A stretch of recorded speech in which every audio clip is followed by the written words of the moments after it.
സ്നേഹപൂർവ്വം സ്കില്ലേജിന് പ്രണയലേഖനം എഴുതിയ എല്ലാവർക്കും സ്നേഹാഭിവാദ്യങ്ങൾ. ഇതോടുകൂടി ഈ ക്യാമ്പയിൻ അവസാനിക്കുകയാണ്.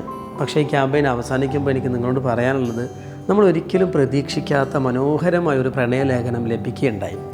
നമ്മളെല്ലാവരും കാത്തിരിക്കുന്നത് ആരാണ് വിജയ് എന്നല്ലേ. ഇൻസ്റ്റാഗ്രാം പേജിൽ 100ഓളം പ്രേമലേഖനങ്ങൾ വന്നിട്ടുണ്ട്. എല്ലാം നിങ്ങളുടെ ഹൃദയം തുറന്ന മനോഹരമായ ലേഖനങ്ങൾ തന്നെയാണ്. എന്നാൽ വിജയായി തിരഞ്ഞെടുക്കപ്പെട്ടിരിക്കുന്നത് ഇൻസ്റ്റഗ്രാം ഇല്ലാത്ത ഒരാളെയാണ്. ആരാണെന്ന് കാണാൻ നിങ്ങൾക്ക് ആഗ്രഹം ഉണ്ടാവും അല്ലേ? അദ്ദേഹത്തെ നിങ്ങളുടെ മുമ്പിലേക്ക് വളരെ സ്നേഹത്തോടു കൂടി ക്ഷണിക്കുകയാണ്. സ്നേഹത്തോടെ എൻ്റെ സ്കില്ലേജിന് അങ്ങനെ വിളിക്കാൻ അർഹതയുണ്ടോ എന്ന് എനിക്കറിയില്ല. നിന്നെ ഞാൻ കാണാൻ തുടങ്ങിയിട്ട് 4 മാസമേ ആയിട്ടുള്ളൂ. എങ്കിലും ചിലപ്പോഴൊക്കെ എനിക്ക് തോന്നും നമ്മൾ തമ്മിൽ മുൻജന്മ ബന്ധമുണ്ടായിരുന്നു എന്ന്. ഞാൻ അത്രമേൽ നിന്നെ സ്നേഹിക്കുന്നു. തിരിച്ച് നീയും എന്നെ സ്നേഹിക്കണം എന്ന് ഞാൻ പറയുന്നില്ല.